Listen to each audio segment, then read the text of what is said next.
हम भारतीय मजदूर संघ को इसलिए महत्व देते हैं कि वह राष्ट्र और मजदूरों का कल्याण सिद्ध करने का एक साधन है, माध्यम है।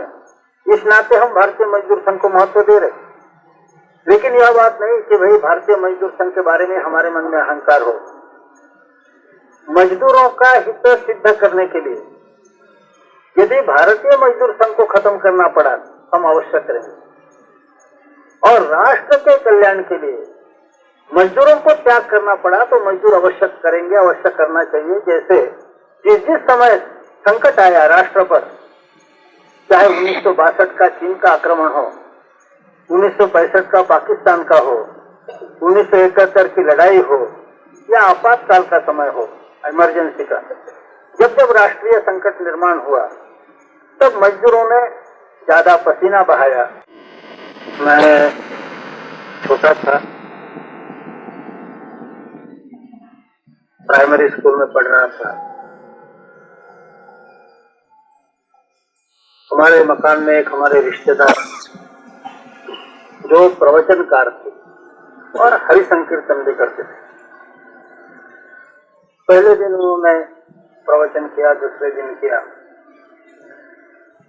अब प्रवचन में तो लोगों को रुचि रहती नहीं, कोई खास ज्यादा संख्या नहीं है। तो किसी ने उनको सुझाव दिया कि आप जरा हरि संकीर्तन भी साथ साथ कीजिए। इन्होंने फिर हरि संकीर्तन करना शुरू किया। तो हमारे गांव में जिनको गायन में, संगीत में रुचि है, ऐसे लोग थे, वो थोड़े लोग फिर वहां आने लगे। फिर किसी ने सुझाव दिया कि जरा हारमोनियम की पेटी, तबला के साथ भी रहे। तो हारमोनियम भी आ गया, तबला भी आ गया। तो हारमोनियम में रुचि रखने वाले भी आने लगे, तबले में रुचि रखने वाले आने लगे। फिर और एक सुझाव आया कि हरि संकीर्तन के आखिरी में जब आरती होती है तो उस समय वो थोड़ी थोड़ी चीनी प्रसाद के रूप में बांटते थे। प्रसाद भी जरा अच्छा होना चाहिए तो ज्यादा आकर्षण बढ़ेगा। तो उन्होंने पेड़े के टुकड़े, बर्फी के टुकड़े प्रसाद में देना शुरू किया। तो उसके बाद हम बच्चों ने भी जाना शुरू किया। अब ये बात नहीं थी कि हम बच्चों को भगवान के बारे में बड़ी भक्ति थी, ऐसा नहीं था। लेकिन प्रसाद मिलना शुरू हुआ, पेड़ा, बर्फी, हमने भी जाना शुरू किया। तो संख्या बढ़ने लगी। तो हमारे गांव के बुजुर्ग कहने लगे कि ये प्रवचनकार बहुत प्रभावशाली है, इनके कारण हमारे गांव में भगवान की भक्ति बढ़ने लगी, बड़ी उनकी तारीफ होने लगी। लेकिन संख्या तो बढ़ती थी, लेकिन धीरे धीरे एक एक घटना ऐसी हुई कि पहले ये जो तबल जी थे ये बीमार हो गए, तो तबला बजना बंद हुआ। तो जो तबले के भक्त थे उन्होंने आना बंद किया। हारमोनियम वाला चला गया, तो हारमोनियम के रुचि के कारण आने वाले बंद हो गए। ये बोल तो सकते थे लेकिन इनको खांसी ऐसे हो गई थी कि गाना इनका बंद हुआ। तो संगीत के कारण आने वाले बंद हो गए, और इसके कारण आरती में जो पैसा आता था वो भी कम होने लगा। पैसा कम होने लगा तो फिर प्रसाद की जो क्वालिटी थी वो भी घटने लगी। फिर पेड़ा नहीं, बर्फी नहीं, मामूली चीनी। तो हम बच्चों ने भी जाना बंद कर दिया। तो भगवान के भक्तों की संख्या जो पहले थी वही फिर से आ गई। मजदूर क्षेत्र में काम तो सब करते हैं, सभी का उद्देश्य एक नहीं। जैसे हरि संकीर्तन में जाते सब थे, सभी का उद्देश्य एक नहीं था। कुछ लोग भगवान के भक्ति के कारण जाते थे, कोई तबले के भक्त थे, कोई हारमोनियम के भक्त थे, कोई प्रसाद के भक्त थे। तो वैसे ही मजदूर क्षेत्र में काम करने वाले सभी हैं, इसलिए सबका उद्देश्य एक है ऐसा नहीं माना जा सकता। अलग अलग उद्देश्य से लोग काम करते हैं। कुछ लोग तो इसीलिए काम करते हैं कि यह एक अच्छा पेशा है और कहीं दूसरे स्थान पर नहीं जम सकता, इस पेशे से ही अपना पेट चलाया जा सकता है। कुछ लोग इसको अपना वकील का दफ्तर समझते हैं। जैसे सुबह कहा, कुछ लोग अपने राजनीतिक पार्टी का उल्लू सीधा करने के लिए मजदूरों के दुख दर्द का नाजायज फायदा कैसे उठाया जाए, इस उद्देश्य से लेकर आ जाते हैं। कुछ लोग किसी पार्टी के भले ही न हो, लेकिन व्यक्तिगत रूप से भी अपनी लीडरी बनानी है, तो इस रास्ते से वो लीडरी बना सकते हैं। कुछ ऐसे ईमानदार है जो केवल मजदूरों के ही कल्याण के लिए, मजदूरों का हाल वह देख नहीं सकते, गरीबी देखकर उनके मन में पीड़ा होती है, इसलिए यहाँ से ऐसे जो मानवतावादी है, ऊंचे विचार के, ऐसे भी लोग इसमें हैं। तरह तरह से उद्देश्यों को लेकर मजदूर क्षेत्र में लोग काम करते हैं। तो इसलिए सभी का एक ही उद्देश्य है, ऐसा मानना गलत होगा। किंतु सबसे बड़ा सवाल है, हमारा उद्देश्य क्या है? हमने भारतीय मजदूर संघ इस नाम से एक नया काम शुरू किया। जो अभी तक काम करने वाले लोग थे, उनका जो उद्देश्य था वही यदि हमारा उद्देश्य है, तो हमने फिर नई संस्था क्यों खड़ी की? क्या यही उद्देश्य था क्या कि हमारा भी एक झंडा डंडा रहे मार्केट में, हमारा भी कोई साइन बोर्ड मार्केट में रहे, हम भी अपनी लीडरी करें, इसी के लिए हमने नया काम खड़ा किया क्या?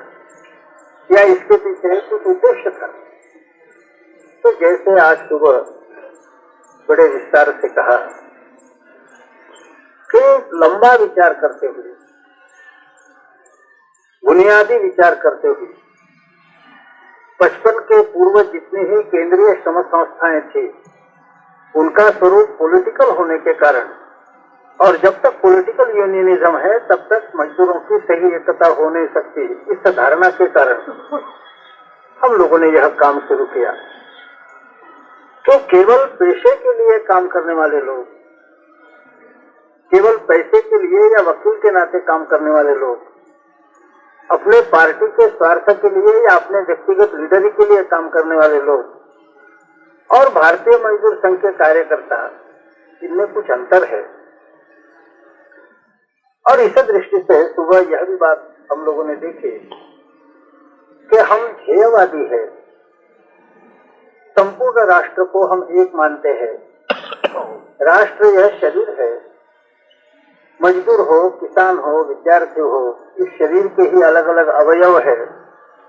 इसलिए राष्ट्र खड़ा रहेगा तो मजदूर खड़ा रहेगा, राष्ट्र गिर जाएगा तो मजदूर गिर जाएगा। और इसलिए हमारी जो प्राथमिकताएं, वह राष्ट्र का हित सर्वप्रथम, राष्ट्र हित के अंतर्गत मजदूरों का हित, और मजदूरों के हित के अंतर्गत भारतीय मजदूर संघ है।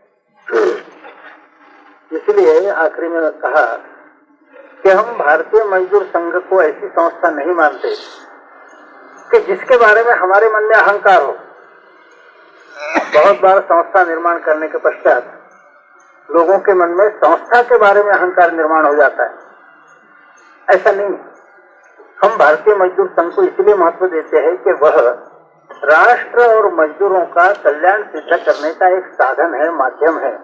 इस नाते हम भारतीय मजदूर संघ को महत्व दे रहे।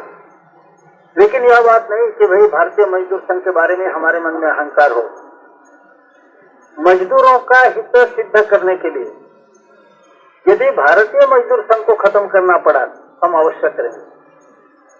और राष्ट्र के कल्याण के लिए मजदूरों को त्याग करना पड़ा तो मजदूर अवश्य करेंगे, अवश्य करना चाहिए। जैसे जिस समय संकट आया राष्ट्र पर, चाहे 1962 का चीन का आक्रमण हो, 1965 का पाकिस्तान का हो, 1971 की लड़ाई हो, या आपातकाल का समय हो, इमरजेंसी का, जब जब राष्ट्रीय संकट निर्माण हुआ तब मजदूरों ने ज्यादा पसीना बहाया, दुबले पतले होते हुए अपना खून दिया जवानों के लिए, स्वयं गरीब होते हुए डिफेंस फंड में पैसा दिया, ज्यादा देर तक काम किया, कोई ओवर टाइम अलाउंस में लेते हुए।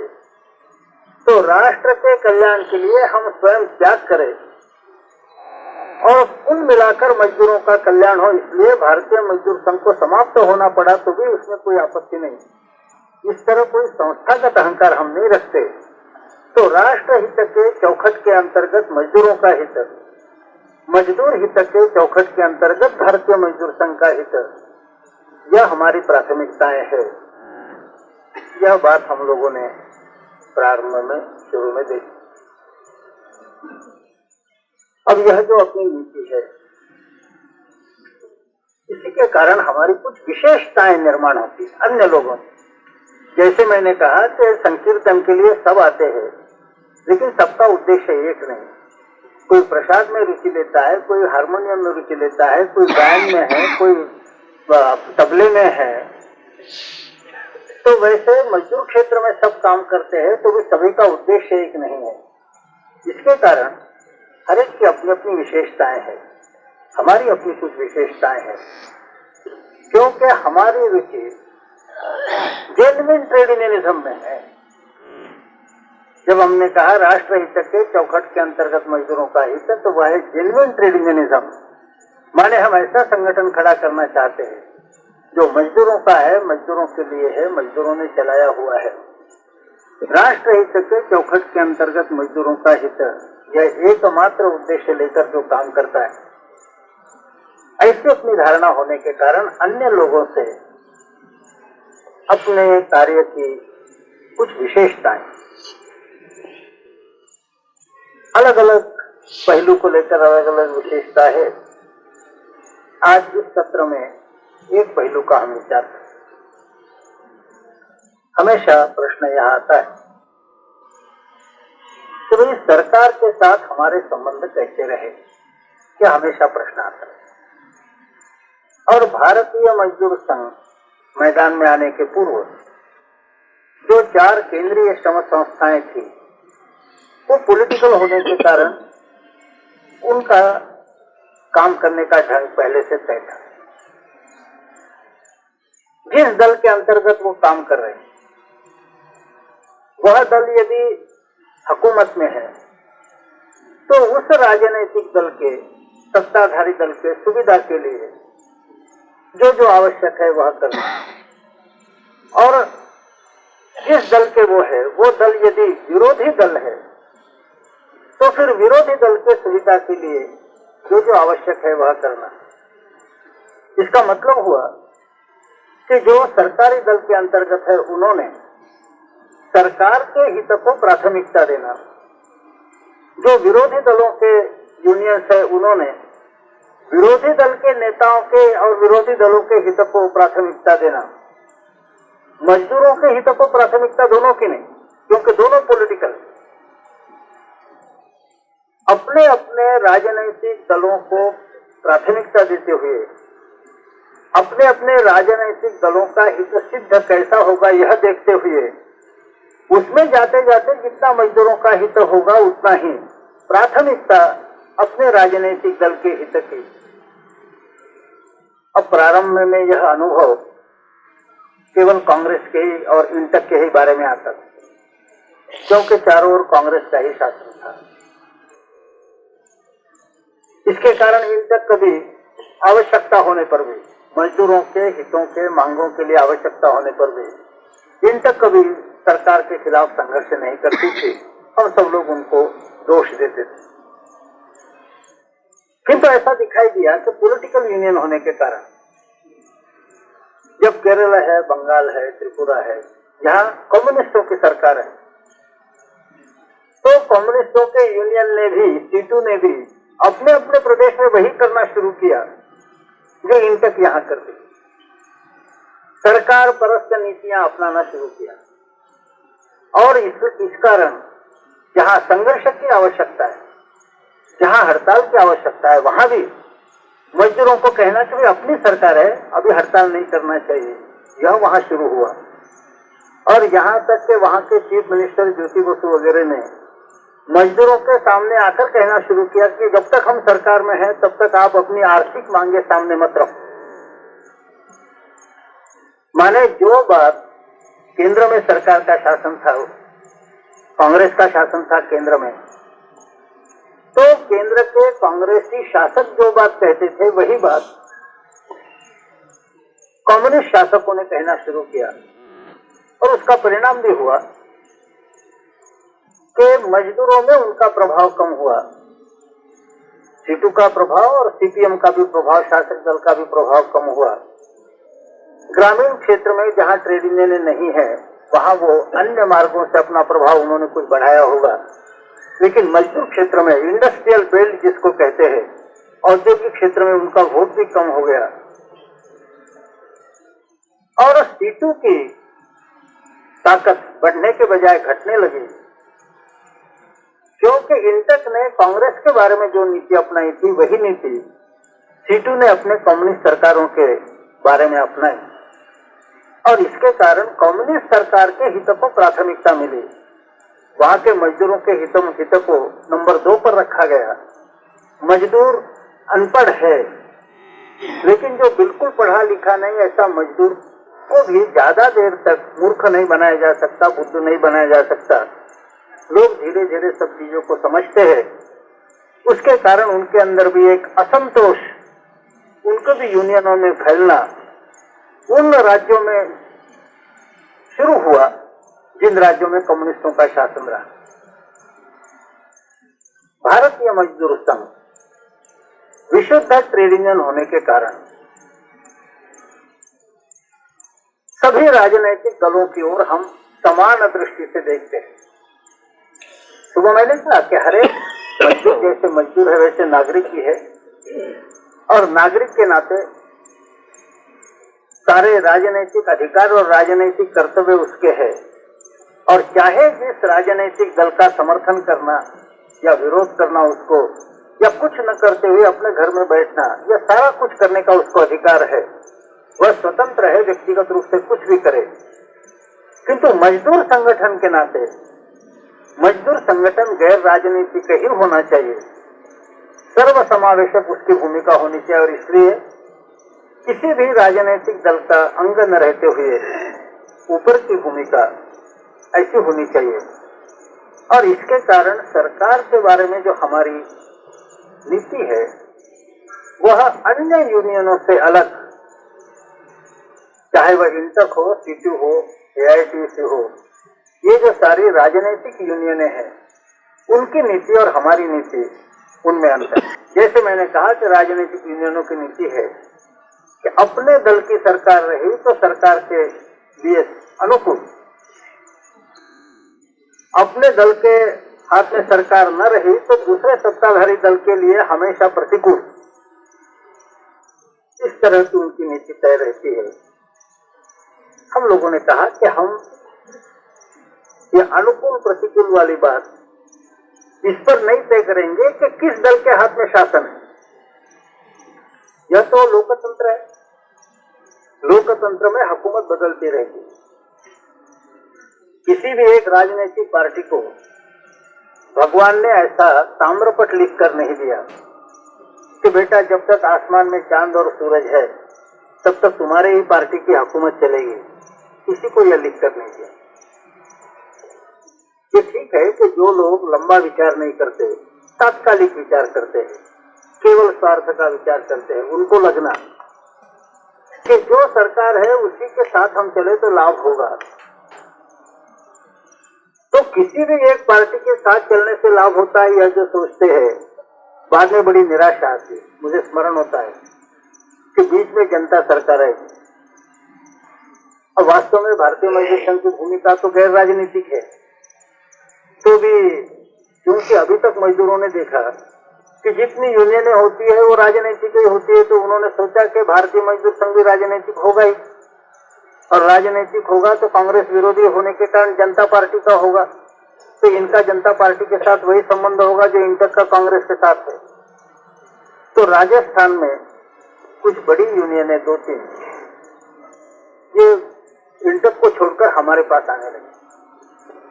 हमने उनको बताया कि भाई हम गैर राजनीतिक है। उनको लगा कि ये तो बोलने की भाषा है, आखिर इनके कुछ न कुछ अंदर से साठगांठ शासकों से जरूर होगी। बाद में उनको लोगों ने पूछना शुरू किया कि क्यों भाई आप दल बदलू हो? तो क्यों? तो पहले आप इंटक में थे, अब भारतीय मजदूर संघ में गए, तो उनके कार्यकर्ता ने कहा कि देखिए हमारे ऊपर झूठ आरोप मत लगाइए, हम दल बदलू नहीं है। तो बोले कहा तुम इंटक में से बीएमएस में नहीं आए? बोले हाँ आए, लेकिन हमने दल बदल नहीं किया, हम हमेशा सरकारी दल के रहे। अब दल बदल ऊपर हुआ है, पहले वहां कांग्रेस की सरकार थी, अब वो जनता पार्टी वाली आ गई, तो दल बदल तो ऊपर हुआ, दोष उनका है, हमारा नहीं है, हम हमेशा एक ही दल के, सरकारी दल के। अब ये जो भाषा है, ये जो बात है, ये मजदूरों के हित में जाने वाली नहीं। अपनी जो रीति नीति इसके अनुसार, इसलिए हमने तय किया कि किस पार्टी की सरकार है यह हम देखने वाले हैं। जो ही सरकार है, किसी भी पार्टी करे, उसकी नीतियां क्या है, पॉलिसीज क्या है, मजदूरों के बारे में उनका रुख क्या है, यह देखकर हम चलने वाले हैं। इसलिए अपनी नीति का हमने नामकरण किया है कि रिस्पॉन्सिव कोऑपरेशन, यह अपनी नीति, रिस्पॉन्सिव कोऑपरेशन, प्रतियोगी सहकारिता। इसका मतलब होता है कि किसी भी पार्टी की सरकार हो, जितनी मात्रा में सरकार मजदूरों के साथ सहयोग करती है, उतनी मात्रा में मजदूर सरकार के साथ सहयोग करेगा। जितनी मात्रा में सरकार मजदूरों के साथ असहयोग करती है, उतनी मात्रा में मजदूर सरकार के साथ असहयोग करेगा। और जितनी मात्रा में सरकार मजदूरों का विरोध करती है, उतनी मात्रा में मजदूर सरकार का विरोध करेगा। माने ball is in their court, अंग्रेजी में कहते हैं ball is in their court, यानी पहल करने की जिम्मेवारी सरकार की। सरकार की पहल मजदूरों के पक्ष में रही तो हम सरकार के साथ सहयोग करेंगे, उनकी पहल मजदूरों के विरोध में रही तो उतनी मात्रा में हम सरकार का विरोध करेंगे। हमने क्या करना, सहयोग करना या असहयोग करना या विरोध करना, यह उनके ऊपर अवलंबित है, पहल उन्होंने करनी है। इसका रिस्पॉन्सिव कोऑपरेशन, ऐसा वर्णन हमने किया और कहा कि किसी भी पार्टी की सरकार आ जाए, हमारा रिस्पॉन्सिव कोऑपरेशन रहेगा। अब यह नीति सब लोग नहीं ले सकते। भारतीय मजदूर संघ मैदान में आने के पूर्व जिन यूनियनों ने काम किया, उनके रीति नीति के कारण एक गलत वायुमंडल पूरे मजदूर क्षेत्र में निर्माण हुआ, जिसको शुद्ध करना, साफ करना, परिष्कृत करना यह आवश्यक है, नहीं तो मजदूर और गरीब लोग खत्म हो जाएंगे। लेकिन आज लोगों के ख्याल में एकदम नहीं आता, क्योंकि सारे वायुमंडल में कुछ गलत फहमियां, गलत धारणाएं पहले के यूनियन के लोगों के रीति नीति के कारण, व्यवहार के कारण फैल गई। और इसके कारण भारतीय मजदूर संघ क्या है ये समझाना कुछ कठिन हो जाता है। जैसे आसानी से जो रास्ता निकालना चाहते, तो आप देखिए कि आसानी से रास्ता निकालना, तो सबसे आसान बात यही है कि किसी भी आदमी को उसके स्वार्थ की बात बताओ, वो तैयार हो जाएगा। स्वार्थ जिसमें होगा उधर आदमी जाएगा। और इसलिए केवल मनुष्य के मोह को, लोभ को, स्वार्थ को आवाहन करना, हम तुमको ज्यादा मिला देंगे इसलिए तुम हमारे पास आओ, यह कहना, यह एक सस्ता रास्ता सब लोगों ने अपना। हम चाहते हैं कि नहीं मजदूरों को ज्यादा मिले, चाहते हैं। शायद बाकी लोग जितना मजदूरों को प्राप्त करा देना चाहते हैं, उससे हम ज्यादा प्राप्त करा देना चाहते हैं। किंतु दूसरी एक बात हमारे ख्याल में है, जो बाकी लोग तात्कालिक देखने के कारण समझते हैं कि यदि हम मजदूरों को कार्य के लिए इसी आधार पर प्रवृत्त करते हैं कि बस तुम्हारा पैसा बढ़ेगा, तुम्हारी सुख सुविधा बढ़ेगी, इसीलिए काम करो। पैसा बढ़ना ही चाहिए, उसके लिए हम संघर्ष कर रहे हैं, सुख सुविधा बढ़नी चाहिए, उसके लिए संघर्ष कर रहे हैं। भारतीय मजदूर संघ ने अपना पूरा कार्यक्रम देश के और सरकार के सामने रखा है, जिसमें कहा गया है कि इस देश में कम से कम और ज्यादा से ज्यादा आमदनी, इसमें क्या अनुपात हो, क्या रेशियो हो, यह तय होना चाहिए। अधिक से अधिक आमदनी और कम से कम आमदनी में 10 और 1 का अनुपात होना चाहिए, जिसका मतलब यह है कि यदि prime minister, president, Tata, Birla इनको 1000 रुपया मिलता है तो इसका मतलब है कि राष्ट्रपति, प्रधानमंत्री, टाटा, बिरला इनको यदि 1000 रुपया मिलता है तो देहात के खेती और मजदूर को और गरीब से गरीब आदमी को 100 रुपया मिलना ही चाहिए। और जब तक इसका 100 रुपया नहीं बढ़ता तब तक टाटा, बिरला, प्रधानमंत्री, राष्ट्रपति का 1000 रुपया नहीं बढ़ना चाहिए।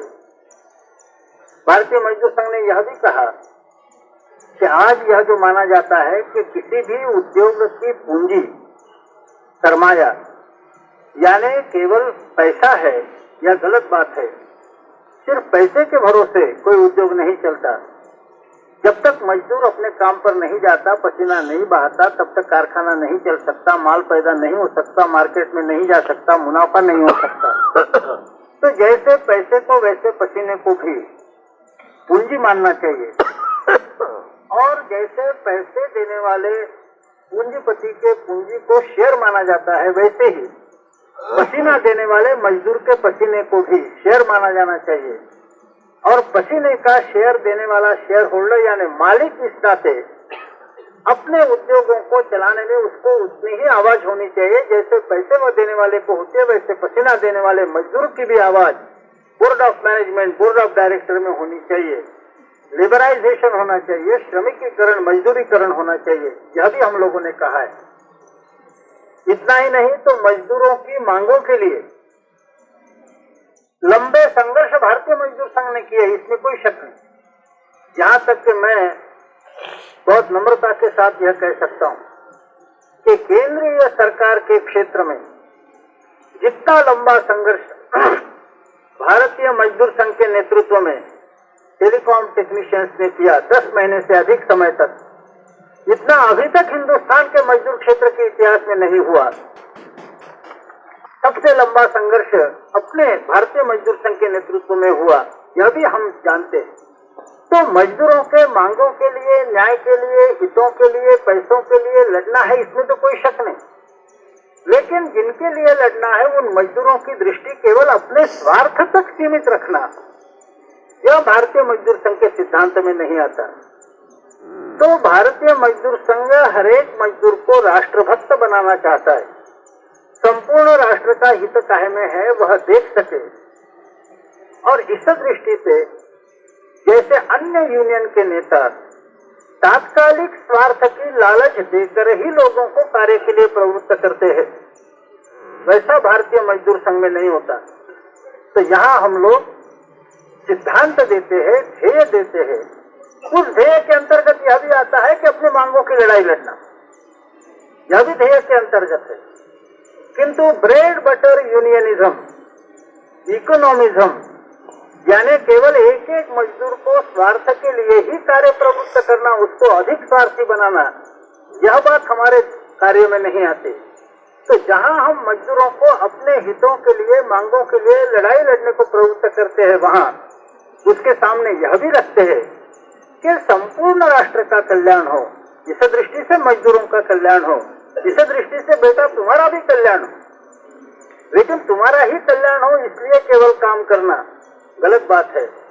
लेकिन अन्य यूनियनों ने यह रवैया अपनाया और इसका परिणाम ये हुआ कि हालांकि वो पॉलिटिकल यूनियंस थी, अपने अपने राजनीतिक दल के स्वार्थ के लिए मजदूरों के दुख दर्द का फायदा उठाने वाली थी, किंतु इसके कारण तुरंत दान महापुण्य जिसको बोलते हैं, तात्कालिक लोगों को अपने तरफ खींचने के लिए सस्ते मार्ग अपनाना, हर एक के स्वार्थ के प्रवृत्ति को उकसाना, भड़काना, परिणाम पूरे मजदूर आंदोलन पर देश के यह हुआ कि मजदूरों की संघर्षशीलता कम, मजदूरों की ताकत कम, मजदूरों में दूसरी प्रवृत्ति आई कि मेरा स्वार्थ जहां तक सिद्ध होता है वहां तक तो मैं लड़ाई में शामिल होगा, और मेरा स्वार्थ यदि सिद्ध नहीं होता तो मैं लड़ाई में शामिल क्यों हो जाऊं। माने सभी मजदूरों का भला होगा तो उसमें मेरा भी है, यह बात नहीं रही। जितने सीमा तक मेरा स्वार्थ है उतने सीमा तक ही मैं काम करूंगा, वरना मुझे क्या करना है, यह प्रवृत्ति निर्माण हुई। इसलिए सर्वसाधारण मजदूर संघर्ष के लिए तैयार रहना यह प्रवृत्ति नहीं रही। और फिर कुछ लोग तो बहुत ज्यादा चतुर हो गए। उन्होंने यह कहना शुरू किया कि बेटा तुम लड़ो, तुम्हारे लड़ने के कारण यदि कुछ सहूलियतें मिलती है हमको मिलने वाली है, हम लड़ाई में शामिल हो या ना हो। जैसे वो एक कहानी है, विस्तृत बताने की आवश्यकता नहीं, हिंदुस्तान के सभी प्रदेशों में वो कहानी चलती है। कहते हैं कि किसी राजा ने कहा, ऐसा सोचा कि उसका एक बड़ा पानी का हौद था, उसको दूध से भरना चाहिए। तो उसने सारे अपने राज्य में ये किया कि हर एक ने एक एक लोटा दूध अमावस्या के रात्रि के समय जब वहां जाकर अकेले में एक एक लोटा दूध उसमें डालना चाहिए। अब अमावस्या की रात देखने वाला कोई नहीं, तो हर एक ने सोचा अरे सब लोग तो दूध डालने वाले, मैंने दूध के बजाय पानी डाला तो क्या फर्क पड़ेगा, किसी के ख्याल में नहीं आएगा। अब सभी चतुर होने के कारण और देखने वाला कोई न होने के कारण कहते हैं कि हर एक गया और रात के अंधेरे में अपना लोटा भर पानी उसमें डाल दिया। दूसरे दिन राजा साहब देखते हैं तो हौद तो भरा हुआ था, दूध से भरा हुआ नहीं था, पानी से भरा हुआ पाया गया। ऐसी व्यवहार चतुराई भी फिर मजदूरों में आने लगी कि अपनी मांगों के लिए तुम लड़ाई करो, डिसमिस हो जाओगे तो तुम होगे, सस्पेंड होगे तो तुम होगे, लेकिन तुम्हारे लड़ाई के कारण यदि लाभ होगा तो मैं तो उसमें रहूंगा ही, मुझे छोड़कर थोड़ा ही हो सकता है। ये भी चतुराई आने लगी। तो कोई महान उद्देश्य सामने न रखते हुए केवल तात्कालिक स्वार्थ को भड़काते हुए लोगों को अपनी तरफ लाने की जो नीति अन्य पॉलिटिकल यूनियंस ने अपनाई, उसके कारण इतना ही नहीं कि लोग राष्ट्र को भूल गए, मजदूर कल्याण में अपना कल्याण है इस सिद्धांत को भूल गए। किंतु संघर्ष की क्षमता भी, संघर्ष की ताकत भी मजदूरों की कम हो गई। और आज हम पाते हैं कि जैसे 20 साल के पहले मजदूर संघर्ष क्षम था, आज उसकी संघर्ष क्षमता बहुत कम हो गई, ऐसा हम पाते हैं। भारतीय मजदूर संघ ने कहा कि ये गलत बात, ये ठीक है कि मजदूरों के मांगों के अधिकारों के लिए लड़ना है, किंतु यह एक बड़े लड़ाई का हिस्सा है। एक उद्योग के, एक कारखाने के मजदूरों के मांगों के लिए लड़ना है, वह बड़े लड़ाई का हिस्सा है कि सभी मजदूरों के मांगों के और अधिकारों के लिए लड़ना है, सभी मजदूरों के हित के लिए लड़ना है। और वह भी एक बड़े लड़ाई का हिस्सा है कि संपूर्ण राष्ट्र के गरीब लोगों के लिए और राष्ट्र के लिए लड़ना है। उसका एक हिस्सा है कि मजदूरों की लड़ाई है। इस दृष्टि से भारतीय मजदूर संघ ने देखा, इसके कारण मजदूरों में, मजदूर कार्यकर्ताओं में एक अनोखा ध्येयवाद देने में भारतीय मजदूर संघ सफल रहा, जिस तरह का ध्येयवाद अन्य यूनियन नहीं दे सके। इसके कारण हमारे सोचने के ढंग में भी अंतर है। तात्कालिक लोकप्रियता, इसके लिए तात्कालिक स्वार्थ को उकसाना, इसके कारण सोचने के गलत ढंग पैदा हुए। सस्ती लोकप्रियता इसी से मिल सकती है कि यदि आप तात्कालिक कुछ लाभ लोगों को दिलाते हो, चाहे तो उसके कारण पूरे मजदूरों का और देश के गरीबों का आगे चलकर नुकसान हो, आगे की बात तो नहीं देखी जाती। तात्कालिक लाभ देते हुए तात्कालिक लोकप्रियता प्राप्त करना, इतना ही देखा जाता है। इसका पूरे व्यवहार पर असर होता है। उदाहरण के लिए देखा जाए, सरकार ने बाहर के सरमाएदारों के दबाव में आकर जहां आवश्यक नहीं वहां भी विदेशी टेक्नोलॉजी लाने का निर्णय लिया। और फिर बैंकिंग उद्योग में जहां हम लोग मान्यता प्राप्त पोजीशन में रहे हैं और जहां हमें मान्यता देने के लिए मालिक तैयार है, ऐसे उद्योग की मैं बात बता रहा हूं। मालिकों ने, जिसको IBA कहते हैं, इंडियन बैंक्स एसोसिएशन, अपने national organisation of bank workers को बुलाया। उनको कहा कि भाई हमारा आपके साथ समझौता हो सकता है। जहां इंटर के यूनियन को, कम्युनिस्ट यूनियन को हम समझौते के लिए बुलाते हैं, आपको भी बुलाया है। जितना है हमने तीनों यूनियन के सामने सुझाव रखा है कि कंप्यूटर लाने का हमारा जो प्रस्ताव है वो आप स्वीकार कर लीजिए। आप यदि कंप्यूटर लाने का प्रस्ताव स्वीकार करेंगे तब तो फिर आपका हमारा जैसा हमेशा समझौता चलता है वैसा चलेगा, वार्ता चलेगी, निगोशिएशन चलेंगे, आपको भी मान्यता प्राप्त हो जाएगी। किंतु उन्होंने कहा कि आप यदि कंप्यूटर को नहीं मानते तो हम आपकी मान्यता छीन लेंगे। हमारे प्रतिनिधियों ने कहा कि भैया हम मजदूरों के हितों का विचार कर रहे हैं और बैंकिंग उद्योगों में जिस ढंग से आप कंप्यूटर लाना चाहते हैं वह ढंग गलत है। इसके बहुत सारे मजदूर बेकाम हो जाएंगे, उनको रिट्रेंच किया जाएगा, उनकी छटनी हो जाएगी। तो हम आपके साथ यदि इस कंप्यूटराइजेशन के एग्रीमेंट पर सिग्नेचर करते हैं तो मजदूरों के साथ हमने धोखा किया है, ऐसा इसका मतलब होगा। हम धोखा करने के लिए तैयार नहीं। मालिकों ने कहा कि आप हवा में चल रहे हैं। यदि आप इस कंप्यूटराइजेशन के एग्रीमेंट पर दस्तखत करते हैं तो आपको मान्यता तो आज है, उसी को हम आगे चलाएंगे तो आपकी प्रतिष्ठा रहेगी। बैंक कर्मचारी भी समझेगा कि भी आपको मान्यता है।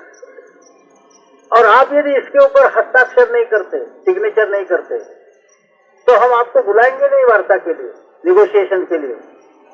तो फिर कम्युनिस्ट प्रचार करेंगे कि अरे इनको तो निगोशिएशन के लिए भी नहीं बुलाया, इनकी क्या प्रतिष्ठा है, इनको मान्यता नहीं है, कोई स्टेटस नहीं है। तो आपकी स्टेटस गिर जाएगी, प्रतिष्ठा समाप्त हो जाएगी। सोचो, कंप्यूटर को स्वीकार कर लो, इस पर हस्ताक्षर कर लो। हमारे प्रतिनिधि ने कहा कि हम जो मजदूर क्षेत्र में काम कर रहे हैं यह व्यक्तिगत प्रतिष्ठा के लिए काम नहीं कर रहे, यह अपनी संस्था के प्रतिष्ठा के लिए भी काम नहीं कर रहे, हम मजदूर की प्रतिष्ठा के लिए काम कर रहे हैं। और यदि हम कंप्यूटर स्वीकार करते हैं तो मजदूर के साथ धोखा होगा। मजदूरों का गला घोटकर और अपनी व्यक्तिगत या संस्थागत प्रतिष्ठा कायम रखना ये भारतीय मजदूर संघ की रीति नीति नहीं है। उन्होंने इनकार कर दिया। कम्युनिस्टों ने सिग्नेचर किए, इंटक वालों ने सिग्नेचर। उनके लोगों ने पूछना शुरू किया, अरे भाई तुमने हस्ताक्षर किए, ये मजदूर बीएमएस वालों ने क्यों नहीं किए? अब कुछ न कुछ जवाब देना था। उन्होंने कहा ये बीएमएस वाले ऐसे पागल लोग हैं, ये दकियानुसी है, ये देश को 4 सदियां पीछे ले जाना चाहते हैं। आज नई नई टेक्नोलॉजी आ रही है, सारी दुनिया आगे जा रही है, 21वीं शताब्दी की ओर हम लोग आगे बढ़ रहे हैं और ये बीएमएस वाले हिंदुस्तान को 16वीं शताब्दी में ले जाना चाहते हैं। ऐसे दकियानुसी लोग हैं, इसलिए वो टेक्नोलॉजी स्वीकार करने के लिए तैयार नहीं। अब लोगों ने सोचा कि ठीक हो, ऐसा ही होगा, बीएमएस वालों को पता नहीं है इसलिए उन्होंने गलती की होगी, दकियानुसी होने के कारण गलती की होगी। लेकिन ये हुआ कि जैसे विदेशी सरमाएदारों के दबाव में आकर सरकार ने कंप्यूटराइजेशन का प्रोग्राम सभी उद्योगों में बढ़ाया, अलग अलग उद्योगों में छटनी होने लगी और बैंकिंग में भी इसके दुष्परिणाम दिखाई देने लगे। तो फिर जो उनकी सेंट्रल ऑर्गेनाइजेशन है, सीपीआई की एआईटीसी है, सीपीएम की सीआईटीयू है, उनके भी केंद्रीय कार्यालय में शिकायतें जाने लगी कि यहाँ कंप्यूटर आने के कारण हमारा नुकसान हो रहा है। और बैंक में जो उनकी एआईबीए है उसके पास उनके लोगों की शिकायत जाने लगी कि आपने कंप्यूटर स्वीकार किया, इसके कारण ये नुकसान हो रहा है। परिणाम ये हुआ कि भारतीय मजदूर संघ ने पहल करते हुए जो बात कही थी कि कंप्यूटराइजेशन विवेकहीन नहीं होना चाहिए। हमने ये नहीं कहा कि बिल्कुल कहीं कुछ न हो, इनडिस्क्रिमिनेट ऐसा नहीं होना चाहिए। कहाँ होना उचित है, कहाँ होना उचित नहीं है, इसके बारे में मजदूरों के साथ, बाकी लोगों के साथ विचार विमर्श होकर नीति तय होनी चाहिए, ऐसा हम लोगों ने कहा। बाकी यूनियंस को भी इसी भूमिका पर आना पड़ा और परिणाम ये हुआ कि क्या सीआईटीयू, क्या एआईटीसी, क्या एचएमएस, सभी लोगों की संयुक्त सभा दिल्ली में जब हुई तो उसमें सभी को कहना पड़ा, वही कहना पड़ा जो भारतीय मजदूर संघ कहता था और आश्चर्य की बात है कि एआईबीए के नेताओं को भी कहना पड़ा कि भाई यही बात सही है, हाँ हमने हस्ताक्षर किए हैं, हमको कुछ गलत फहमी थी इसलिए हमने हस्ताक्षर किए, ये कहना बाध्य हो गया। हालांकि व्यक्तिगत स्वार्थ के कारण उन्होंने गलती को बार बार दोहराया है, लेकिन ये गलत बात है। जो भारतीय मजदूर संघ का स्टैंड था वही सीआईटीयू ने, एआईटीसी ने भी अपनाया और एआईबीए को भी वहां कहना पड़ा कि हमने जो किया है वह गलत किया। अब इसके कारण उनको प्रतिष्ठा तो जरूर मिली, किंतु उनके सदस्यों में भी चर्चा शुरू हो गई कि इन्होंने हस्ताक्षर करते समय किस बात को प्राथमिकता दी होगी, हमारे कल्याण को प्राथमिकता दी है या अपने प्रतिष्ठा को, स्टेटस को प्राथमिकता दी है। यह चर्चा वहां भी शुरू। तो भारतीय मजदूर संघ जो विचार करता है वो केवल व्यक्ति की और संस्था की प्रतिष्ठा की बात नहीं, मजदूरों का हित काहे में है यह सोचकर एक एक निर्णय हम लेते हैं। हमारे और अन्य लोगों की कार्य पद्धति में यह अंतर। जैसे पोस्ट एंड टेलीग्राफ की बात है, अभी हमारे साथी ने ये पूछा था कि भाई हमारे जेसीएम के बारे में क्या है। आपको आश्चर्य होगा कि हमारी यूनियन शुरू हुई उस समय जनता सरकार का शासन था, ब्रिजलाल जी वर्मा मिनिस्टर। अब हमारी यूनियन हो गई, फेडरेशन हो गया, वो बन ही रहा था। हमको भी पता नहीं था कि सारे लोग कौन है, कैसे है, अच्छा कौन है, खराब कौन है, ध्येयवादी कौन है, स्वार्थी कौन है, सारा जानने में समय लगता है। और भारतीय मजदूर संघ की पद्धति ऐसी है कि पहले यूनियन खड़ी हो, फिर कुछ संघर्ष हो, संघर्ष में कुछ डिसमिसल होने चाहिए, कुछ विक्टिमाइजेशन होने चाहिए, कुछ मारपीट होती है, कुछ क्रिमिनल केसेस होती है, और ये सारा होकर फिर पता चलता है कि इसमें स्वार्थी कौन है और वास्तव में संघर्षशील ऐसा ध्येयवादी कौन है। तो बाद में फिर हम अच्छे और बुरे की परीक्षा कर सकते हैं। केवल भाषणों के द्वारा परीक्षा नहीं हो सकती। अत्यंत स्वार्थी आदमी अत्यंत जोशीला भाषण दे सकता है, भाषण पर आदमी की परीक्षा नहीं हो सकती। प्रत्यक्ष त्याग करने के लिए कौन कितना तैयार है यह तो जब डिसमिसल और विक्टिमाइजेशन का सवाल आता है तभी दिखाई देता है। तो इसलिए हम एकदम वो मान्यता वगैरह के पक्ष में नहीं थे। किंतु क्या हुआ कि सरकार का कम्युनिस्ट यूनियन के साथ कुछ झगड़ा आ गया पीएनटी में। तो हमको मिनिस्टर साहब ने कहा कि भाई आपके फेडरेशन को हम मान्यता दे रहे हैं। सेक्रेटरी साहब उधर बैठे, हम इधर बैठे, मिनिस्टर साहब इधर। हमने कहा कि साहब आप हमारी फेडरेशन जिंदा रहे ऐसा आप चाहते हैं या उसकी भ्रूण हत्या हो, बाल हत्या हो ऐसा आप चाहते हैं? अभी तो बच्चा है। तो सेक्रेटरी ने पूछा कि इसका मतलब क्या है, यू डोंट वांट रिकॉग्निशन? हमने कहा नहीं, हमको रिकॉग्निशन नहीं चाहिए। हमारा नया काम शुरू हुआ है, कौन कैसा है, क्या है, संगठन कैसे खड़े करना, कहाँ किसका प्लेसिंग करना, अभी सारा तय होने का है। और इसमें हम चाहते हैं कि कुछ संघर्ष के बाद फिर रिकॉग्निशन का सवाल हाथ में लेना चाहिए, जिसमें संघर्ष भी होना चाहिए और जैसे मैंने कहा कि विक्टिमाइजेशन भी होना चाहिए। कौन क्या क्या करता है इसकी परीक्षा होनी चाहिए।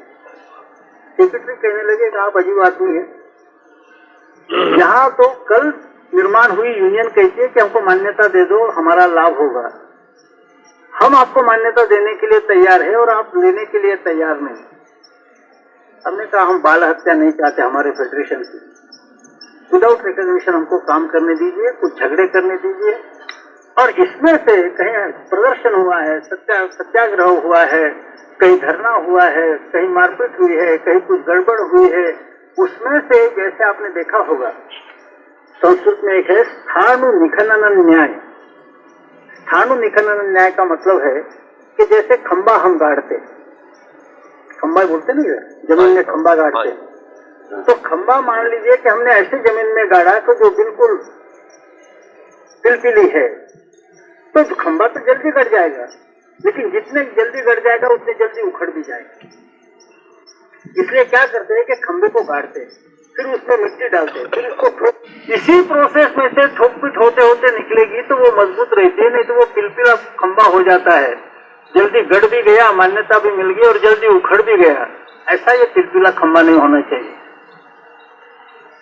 सेक्रेटरी ने कहा कि मिनिस्टर साहब ये कुछ गड़बड़ दिखती है। उसका मतलब था कि इसमें गड़बड़ है। तो बोले कुछ गड़बड़ है, हमारे क्षेत्र के पीएनटी के सभी लोग कह रहे हैं, इससे अलग बात ये कह रहे हैं। लेकिन हमने रिकॉग्निशन का विरोध किया। अब दुर्भाग्य हमारा ये रहा कि मैं दिल्ली के बाहर था। जब मैं दिल्ली में रहता हूं तो मिनिस्टर तो उस समय फोन करते ही थे। लेकिन जब मैं दिल्ली के बाहर था उस समय कम्युनिस्ट यूनियन ने चूंकि मिनिस्टर का विरोध किया, एक प्रकट सभा में मिनिस्टर के विरुद्ध सर्कुलर जारी किया, ये पत्रक बांटा। इसके कारण मिनिस्टर साहब इतने नाराज हुए कि दूसरे दिन उन्होंने एकदम नोटिफिकेशन दे दिया कि भारतीय डाक्टर कर्मचारी महासंघ को सरकार ने मान्यता दे दी। हमने अखबार में पढ़ा, हम तो बिल्कुल नर्वस हो गए। हमने कहा अब इस फेडरेशन को नहीं बचाया जाता। हम आए, मिनिस्टर साहब से हमने गुस्से से कहा कि आपने ये क्या किया है? तो साहब मान्यता से आपकी यूनियन बढ़ जाएगी। हमने कहा ऐसा नहीं होगा, अभी हमारा संगठन मजबूत नहीं है, कौन है, कहाँ है, कैसा है मालूम नहीं है। इस अवस्था में आपने मान्यता दी, इसका नतीजा इतना ही होगा कि अच्छे और सच्चे आदमी कौन है ये तो हमको पता नहीं। और दोनों फेडरेशंस का जो रिजेक्टेड माल है, जो वहां से ऊपर नहीं आ सकते, जिनको वहां से सीटें नहीं मिल सकती, ये सारे रिजेक्टेड सेल्फ स्टाइल नेता इसमें आ जाएंगे और हमारा बिल्कुल निकम्मा फेडरेशन हो जाएगा। आपने बहुत बड़ी गलती की है। फिर वो मिनिस्टर सेक्रेटरी तो हमारी बात नहीं समझ सके, शायद उनको यही लगा जैसा सेक्रेटरी ने कहा कि इनके दिमाग में ही कुछ गड़बड़ है। थोड़े दिन के बाद उन्होंने फिर फोन किया। उनका कम्युनिस्ट यूनियन से और भी झगड़ा हो गया था। उन्होंने कहा कि भाई आप चाहे न चाहे हमने तय किया है कि पीएनटी के लिए 7 सीटें, अभी तो 4 और 3 ऐसा हमने दिया है, कम्युनिस्टों को 4, इंटर को 3। अभी हम सोच रहे हैं कि आपका प्रवेश तो उसमें जेसीएम में हो जाए, एक आपका भी आदमी रहे। हमने कहा कि ये आप करेंगे तो आपके निर्णय के खिलाफ हम हंगर स्ट्राइक करेंगे, क्योंकि अभी यदि हमको इस अवस्था में जेसीएम में प्रवेश मिलता है तब तो हम बचा ही नहीं सकते, हमको डिसएफिलिएट करना होगा, भारतीय मजदूर संघ से इस फेडरेशन को निकाल देना होगा। सारे अपॉर्चुनिस्ट, करियरिस्ट, स्वार्थी, हरामी लोग हमारे फेडरेशन में आ जाएंगे। जिनको दोनों फेडरेशन में स्थान नहीं मिला, ऐसे सभी हरामी नेता हमारे यहाँ आ जाएंगे और डेमोक्रेसी में हम किसको रोक सकते हैं। तो अभी हमने हमारे मित्र को कहा कि भाई आपको जेसीएम में प्रवेश मिलने का मौका था, मेरे कारण आपका ये नुकसान हुआ है। अब जेसीएम के बारे में भी जैसे मैंने कहा ना कि बाकी यूनियन पॉलिटिकल यूनियंस होने के कारण अलग ढंग से सोचते हैं, अलग रीति नीति अपनाते हैं, अलग वायुमंडल निर्माण करते हैं। जेसीएम के बारे में, जेसीएम में जाने के पश्चात इन नेताओं ने ऐसी कुछ हवा बनाई, वो जेसीएम के लिए नहीं थी, वो खुद के लिए थी, अपना रौब जमाने के लिए, अपनी प्रतिष्ठा बढ़ाने के लिए। जेसीएम ये बहुत बड़ी कोई बात है, ऐसे एक हवा इन लोगों ने फैलाई। जिस समय जेसीएम आई 1960 के जुलाई की हड़ताल हो गई थी। गुलजारी लाल जी नंदा ने यह घोषणा की थी कि हम अब नया कानून लाने वाले हैं और जिसमें ग्रेट ब्रिटेन के स्टाइल पर हम ज्वाइंट कंसल्टेशन मशीनरी खड़ी करने वाले हैं। लेकिन मजदूरों का, सरकारी कर्मचारियों का हड़ताल करने का अधिकार छीन लिया जाएगा। उस समय हमारा काम कुछ नहीं था, केंद्रीय कर्मचारियों में अभी तो बहुत काम है, उस समय कुछ नहीं था। तो भी हम लोगों ने इतना तो भारतीय मजदूर संघ के नाते सरकार को बताया कि भाई हड़ताल करने का जो हमारा अधिकार है उसको हम बुनियादी हक मानते हैं, वो छीनना ठीक नहीं है, हम इसका विरोध करेंगे। हालांकि हमारी ताकत उस समय नहीं थी, आज है। तो इतना तो हमने सरकार को बताया। लेकिन ज्वाइंट कंसल्टेशन मशीनरी हम लाएंगे और जो ग्रेट ब्रिटेन के व्हिटले काउंसिल के नमूने पर होगी, ऐसा जब आया तो पीएनटी के सभी नेता लालायित हो गए। उस समय दादा घोष उसके प्रमुख थे। तो हम उनके पास गए, हमने उनको कहा कि भाई तुम काहे के लिए जा रहे हो जेसीएम में? बोले नहीं, मजदूरों के हितों की ऐसी ही ये व्यवस्था है जैसी ग्रेट ब्रिटेन में, व्हिटले काउंसिल ग्रेट ब्रिटेन में है, वैसी ये मशीनरी। हमने कहा ये मशीनरी सरकारी कर्मचारियों के कल्याण के लिए नहीं बनाई गई। जवाहरलाल जी विदेशों के सामने अपनी छवि, अपनी इमेज अच्छी रखना चाहते हैं और दिखाना चाहते हैं कि हमारे यहाँ बड़ा लोकतांत्रिक और सोशलिस्टिक ढंग से काम चल रहा है। मजदूरों को कॉन्फिडेंस में लेकर हम मजदूरों के मामले तय कर रहे हैं, बाहर दिखाने के लिए सारा चल रहा है। इसमें से कोई आपका काम होने वाला नहीं है। कोई भी अखिल भारतीय मांग, कोई भी महत्वपूर्ण मांग आप जेसीएम से प्राप्त नहीं कर सकते। उन्होंने कहा आप क्या कह रहे हैं, ग्रेट ब्रिटेन में ये सब होता है। हमने कहा ग्रेट ब्रिटेन का व्हिटले काउंसिल अलग ढंग का है, हिंदुस्तान का आपका जेसीएम अलग ढंग का है।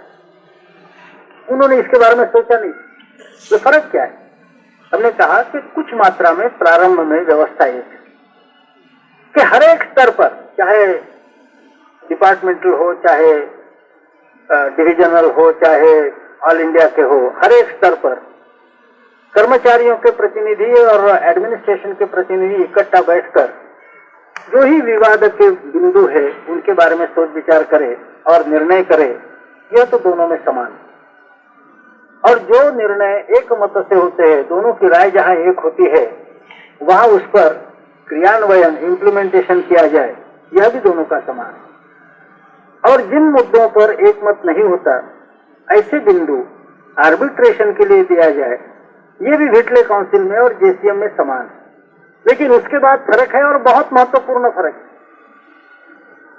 आर्बिट्रेशन के लिए देना, जहां जहां मतभेद होता है वहां आर्बिट्रेशन के लिए देना, ये यहां भी है वहां भी। लेकिन वहां ऐसा है कि आर्बिट्रेशन का अवार्ड जब आता है तो वह अवार्ड दोनों पक्षों पर फाइनल एंड बाइंडिंग होता है। फाइनल एंड बाइंडिंग, अंतिम और बंधनकारक, ऐसा वो होता है। और एडमिनिस्ट्रेशन भी उससे बच नहीं सकती। कर्मचारियों के लिए भी बाध्य है, एडमिनिस्ट्रेशन के लिए बाध्य है कि वह अवार्ड मान लेना। हमारे देश में ये बाध्यता नहीं। आर्बिट्रेशन को देंगे, अवार्ड आएगा, अवार्ड कोल्ड स्टोरेज में रखा जाएगा, आराम से एडमिनिस्ट्रेशन निकालेगी, चाहे तो उसको लेगी, चाहे तो छोड़ देगी, चाहे तो थोड़ा लेगी, थोड़ा छोड़ देगी। उसी के डिस्क्रिशन पर, उसी के विवेक पर सब कुछ छोड़ा गया है। हमने कहा ये इतना महत्व का फर्क है कि इसके कारण आप तो जेसीएम में जाकर फंस जाएंगे, लेकिन जेसीएम के द्वारा कोई महत्वपूर्ण निर्णय आप प्राप्त नहीं कर सकेंगे।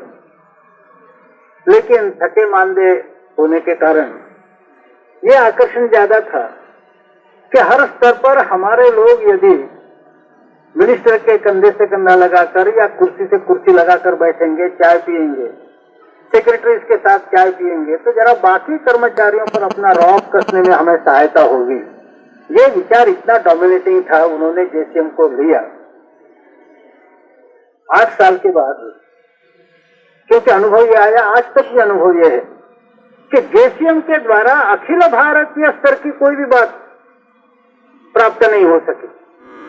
अखिल भारतीय स्तर की और महत्वपूर्ण, यहां तक कि आपको आश्चर्य होगा कि सरकार ने जब सरकारी कर्मचारियों को बोनस देना शुरू किया, उसके भी निर्णय जेसीएम के अंतर्गत नहीं हुए, निर्णय बाहर हुए, घोषणा केवल की गई।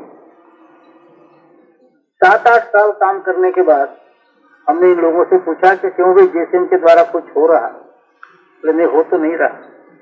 तो आपको याद होगा कि जेसीएम के पश्चात 7-8 साल के बाद जेसीएम में बैठने वाली यूनियनों को आम हड़ताल पर जाना पड़ा 1968 के सितंबर में, चाय के लिए, अपनी मांगों के लिए। अरे मांगों के लिए तो जेसीएम दी हुई है, मजदूरों का प्रतिनिधित्व करने वाले आप जेसीएम में बैठे हुए हैं। ये सारी मांगे आप जेसीएम में हासिल क्यों नहीं करते? किंतु उनको आम हड़ताल पर जाना पड़ा। जेसीएम में बैठने वाले सभी केंद्रीय कर्मचारियों की यूनियन को सितंबर 68 में हड़ताल पर जाना पड़ा। जेसीएम में बैठने वाले रेलवे यूनियंस को मई 1974 में हड़ताल पर जाना पड़ा। और आज भी यह हालत है कि जेसीएम के माध्यम से महत्वपूर्ण बातें कुछ नहीं होती। थोड़ी सी बात हो जो स्थानीय स्तर की है, जो विदाउट जेसीएम भी पहले से भी होती आई है, इससे ज्यादा कुछ हो नहीं सकता। सरकार का विदेश में अच्छा इंप्रेशन रहना चाहिए, इसके लिए शुरू हुआ, इससे मजदूरों का लाभ नहीं होगा, यह बात हमने कही। आज लोग उसको महसूस कर रहे हैं। और आज स्थिति यह है कि जेसीएम का महत्व अन्य डिपार्टमेंट में, टीएनटी में भी आज वो नहीं है जो पहले था। लोग समझ रहे हैं, पहले जब हमने कहा तो उन्होंने उतना सोचा नहीं, आज वो सोच रहे। और जहां तक निगोशिएशन टेबल का सवाल है, आप भी आज उसी स्तर पर है जिस स्तर पर बाकी फेडरेशन से NFPTE और FNPTO के जो 2 विभाग हुए हैं, ये जिस लेवल पर है उसी लेवल पर आप आज है। वो JCM का आज महत्व नहीं है जो पहले था। किंतु हाँ, मजदूरों पर इंप्रेशन जमाने के लिए जो हवा पैदा की गई थी, उस हवा का प्रभाव होगा।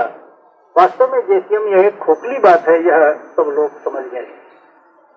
तो इस तरह से उद्देश्य अलग अलग होने के कारण, जैसा मैंने प्रारंभ में कहा, उद्देश्य अलग हो गया तो रीति नीति अलग होती है, मार्ग अलग हो जाते हैं।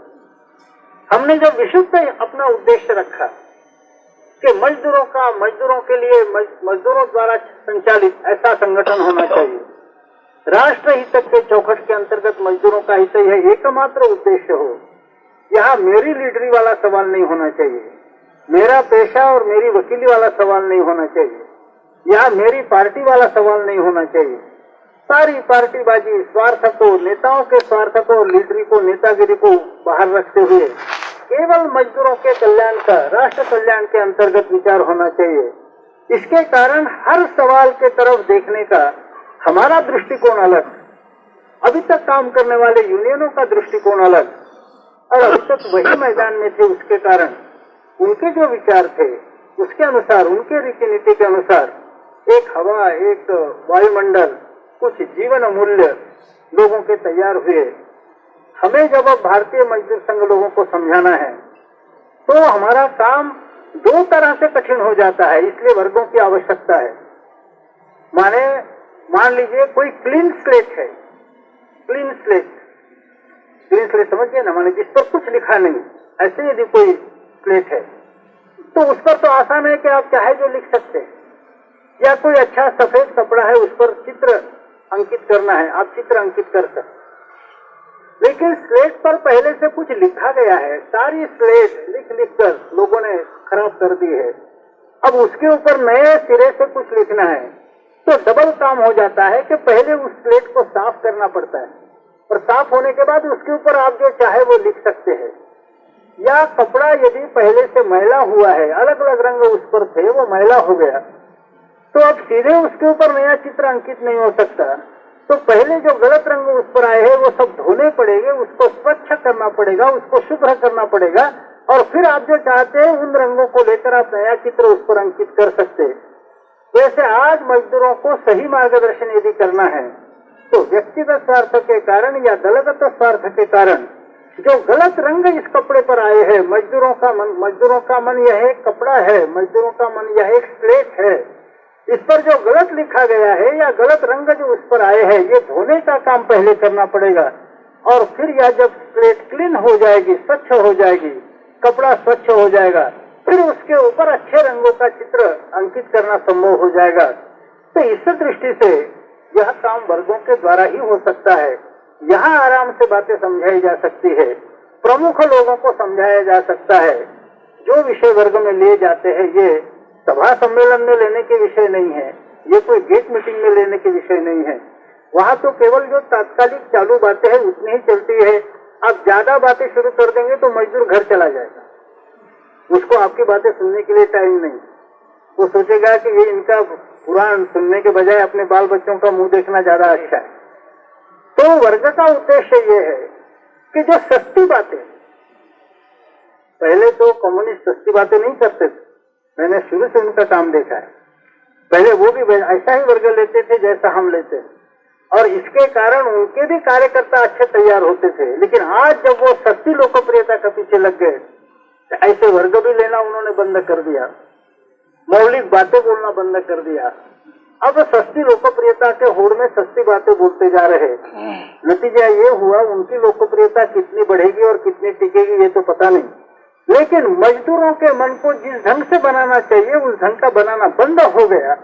परिणाम यह हुआ कि कहीं कहीं तात्कालिक स्वार्थ के लिए किसी के पीछे मजदूर भले ही आज लगता हो, लेकिन कुल मिलाकर मजदूर आंदोलन की ताकत खत्म होती जा रही है, मजदूरों की संघर्षशीलता, मिलिटेंसी खत्म होती जा रही है। और इसके कारण अब मजदूरों को दबाना मैनेजमेंट के लिए और सरकार के लिए पहले से अधिक आसान हुआ है। वास्तव में जैसे जैसे समय बीतता है वैसे वैसे मजदूर आंदोलन बलवान होना चाहिए, और मैनेजमेंट और सरकार को चैलेंज देने की ताकत मजदूर आंदोलन की बढ़नी चाहिए। आज उल्टा हो रहा है कि मजदूर आंदोलन को दबाने की मैनेजमेंट और सरकार की ताकत बढ़ रही है, हमारी संघर्ष की ताकत घट रही। यह जो तात्कालिक विचार करते हुए, स्वार्थी विचार करते हुए, सस्ता विचार करते हुए नेताओं ने नीतियां अपनाई, उसके परिणाम स्वरूप हुआ। और इसके कारण भारतीय मजदूर संघ, जो अन्य संस्थाओं से अलग अपनी कुछ विशेषताएं रखता है, इसके लिए अब यह डबल काम हो गया कि पुराने गलत संस्कार पहले धो डालना, बाद में अच्छे संस्कार अंकित करना। इसी दृष्टि से अपने वर्ग होते हैं और इन वर्गों में केवल संख्या ज्यादा हो ये या तालियां बजाने वाले लोग आ जाए, यह नहीं सोचा जाता। तो जो ध्येय निष्ठा है या ध्येय निष्ठा हो सकते हैं, जो सभी मजदूरों के लिए सोचते हैं और सभी मजदूरों के लिए सोच सकते हैं, जो राष्ट्रभक्त है या जिनको राष्ट्रभक्त बताई जा सकती, राष्ट्रभक्ति सिखाई जा सकती है, ऐसे ही अच्छे लोगों को वर्ग में बुलाया जाता है। इसीलिए सुबह कहा कि यहाँ यशस्विता वर्ग की या अयशस्विता, इसका क्राइटेरियन, इसकी कसौटी संख्या नहीं है, आने वाले लोगों की ध्येय निष्ठा, आने वाले लोगों की गुणवत्ता, यह इसकी कसौटी है। तो इस तरह से वर्ग हम समय समय पर लेते हैं। भगवान की बहुत कृपा है कि जिस ढंग से अपना कार्य चल रहा, पहले कुछ लोग कहते थे, हमारे कम्युनिस्ट मित्र भी कहते थे कि इस तरह से आप कार्यकर्ता तैयार नहीं कर सकेंगे, लेकिन ऐसा नहीं हुआ। कार्यकर्ताओं में अच्छाई है, गुणवत्ता है, ध्येय निष्ठा है या जागरूक की जा सकती है। इसी के कारण अपना काम बढ़ा। और यही कारण है कि जब 23 जुलाई 1955 को हमने कार्य शुरू किया तो हमारा कार्य शून्य था। एक भी यूनियन हमारे साथ नहीं थी, एक भी कार्यकर्ता हमारे साथ नहीं था, एक भी मेंबर हमारे साथ नहीं था, एक भी पैसा हमारे पास नहीं था। और आज भारत सरकार ने यह घोषित किया है कि हम नंबर 2 पर है, कम्युनिस्ट नंबर 5 और नंबर 6 पर है, इंटक नंबर 1 पर बताई गई है। और जहां हम देश में नंबर 2 पर है, वहां कई राज्यों में, जिसमें हरियाणा, पंजाब, चंडीगढ़, जम्मू कश्मीर, हिमाचल, दिल्ली, राजस्थान, उत्तर प्रदेश और बिहार, हम नंबर 1 पर है, ऐसा भी सरकार ने बताया है। और कई उद्योगों में, जहां पब्लिक वर्क है, रेलवे है, इलेक्ट्रिसिटी है, टैनरीज है, लोकल सेल्फ गवर्नमेंट बॉडीज है, डोमेस्टिक है, कई उद्योगों में हम नंबर 1 पर है, यह भी भारत सरकार ने घोषित किया है। तो इस तरह से हम लोग दिन दुना रात चौगुना आगे बढ़ते जा रहे हैं।